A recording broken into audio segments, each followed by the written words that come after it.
Assalamualaikum warahmatullahi wabarakatuh. Halo teman-teman, jadi pada kesempatan kali ini kami dari kelompok 5 akan mempresentasikan hasil diskusi kelompok kami yang bertemakan Rubik. Jadi ini merupakan salah satu persyaratan tugas akhir dari kelompok kami, yaitu tentang grafik komputer. Yang kami hormati selaku dosen pengampu, yaitu Ibu Cikwita dan Putri. Ada pepatah mengatakan, tak kenal maka tak sayang, maka dari itu saya selaku moderator dan pembawa materi, perkenalkan nama saya Ilfauza Febrianti Faisal, dan teman-teman saya yaitu Dayang Aisyah, terus ada Muhammad Fadil Ahmad, ada Fauzan Ashari Rahman, dan ada Sakban. Selanjutnya saya persilahkan kepada teman saya untuk melanjutkan materinya. Dengan hormat saya persilahkan Dayang Aisyah. Baik, selanjutnya saya akan menjelaskan tentang apa itu Rubik. Rubik adalah permainan mekanik berbentuk kubus yang ditemukan oleh Erno Rubik pada tahun 1974. Rubik terdiri dari 6 sisi dengan warna berbeda dan terbagi menjadi 27 kubus kecil yang disebut juga dengan kabin, yang tersusun dalam bentuk 3x3x3. Tujuan utama dari permainan ini adalah mengatur kembali kubus-kubus kecil tersebut sehingga setiap sisi kubus besar memiliki warna yang beragam. Selanjutnya, kenapa sih memilih Rubik? Rubik dipilih sebagai objek utama karena memiliki bentuk geometri sederhana namun kompleks dalam manipulasi rotasi. Hal ini menjadikannya sangat cocok untuk digunakan sebagai media latih dalam memvisualisasikan transformasi objek 3D melalui grafik komputer. Sekian penjelasan dari saya kembalikan ke moderator. Baik, selanjutnya saya persilahkan kepada pemateri kedua untuk melanjutkan materinya kepada Saudara Sakban. Dengan hormat saya persilahkan. Baik, terima kasih atas kesempatan yang telah diberikan. Jadi saya akan melanjutkan pembahasannya, yaitu membahas tentang objek utama, yaitu struktur geometri. Rubik terdiri dari 27 kubus kecil yang masing-masing memiliki posisi tetap relatif terhadap pusat saat diam. Namun saat pengguna memutar salah satu sisi, beberapa kubi harus dirotasi secara bersamaan pada sudut tertentu. Hal ini membutuhkan pengelolaan sistem koordinat dan transformasi rotasi secara berhati-hati.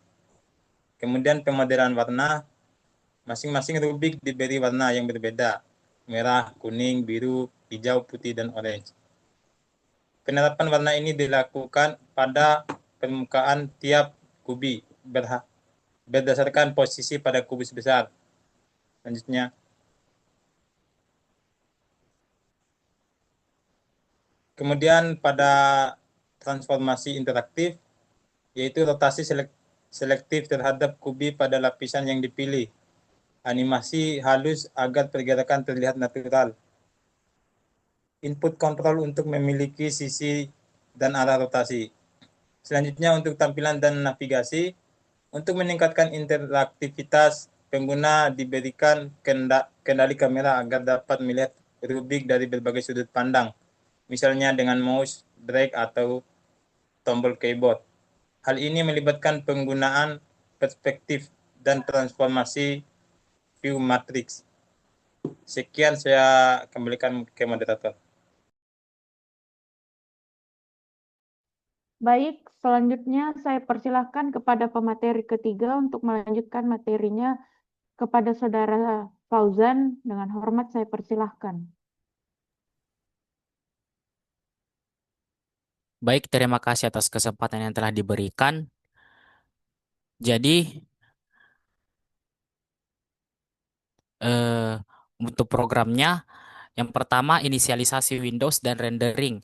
Program diawali dengan inisialisasi jendela menggunakan GlueInit Windows Size dan Glue Creative Window. Itu tampilan 3D diaktifkan dengan GL Depth Test dan pewarnaan serta pencahayaan ditambahkan untuk meningkatkan kualitas visual. Dan kemudian selanjutnya pemodelan objek Rubik. Nah, untuk pemodelan objek Rubik dimodelkan sebagai 27 kubus kecil atau kubi dalam format 3x3x3. Setiap kubi digambarkan menggunakan gel Gelbegin atau GL Quartz dan GL T kali 3F dengan pewarnaan berdasarkan sisi. Jadi iterasi dilakukan menggunakan 3 loop bersarang untuk sumbu X, Y, dan Z. Kemudian untuk pewarnaan sisi Rubik.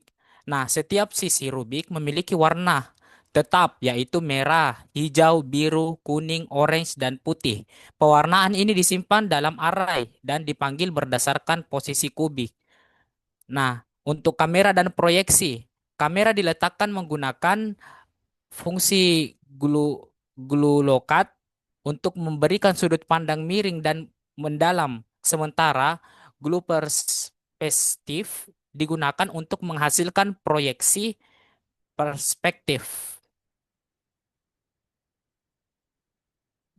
Kemudian teknik pembuatan program selanjutnya ada bagian interaksi pengguna. Nah, pengguna dapat memutar tampilan Rubik menggunakan input keyboard, ya.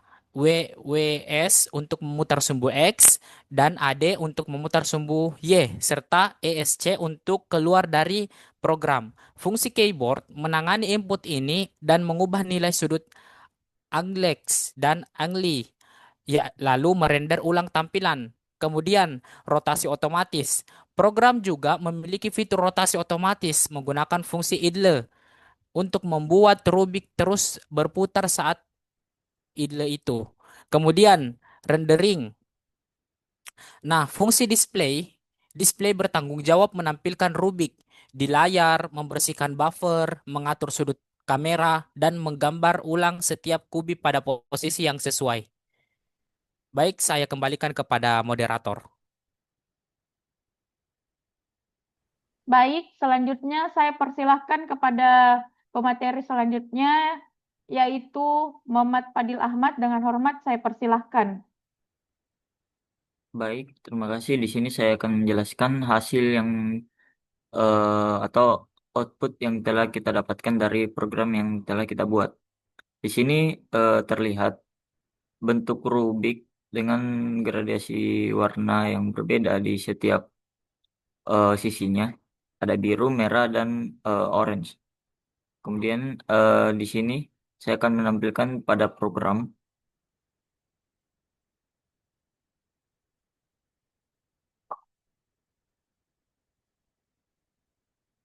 Di mana pada program yang dihasilkan itu output eh, Rubik yang berputar atau berotasi ke kiri dengan warna biru, orange, merah, hijau, dan putih. Sekian dari saya kembalikan ke moderator.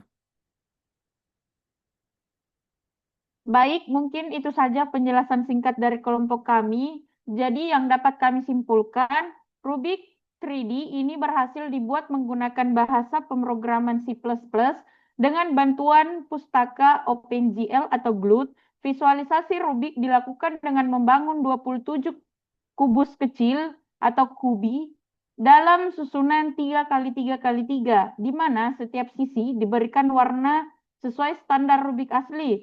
Transformasi geometri seperti translasi dan rotasi diterapkan untuk menyusun dan memanipulasi posisi kubi, serta memungkinkan pengguna mengubah tampilan Rubik secara interaktif melalui inputan keyboard. Sistem rotasi otomatis juga ditambahkan agar Rubik dapat berputar secara dinamis. Mungkin itu saja penjelasan singkat dari kami. Mungkin kurang dan lebihnya mohon dimaafkan. Fisabilil haq, fastabikul khairat. Assalamualaikum warahmatullahi wabarakatuh.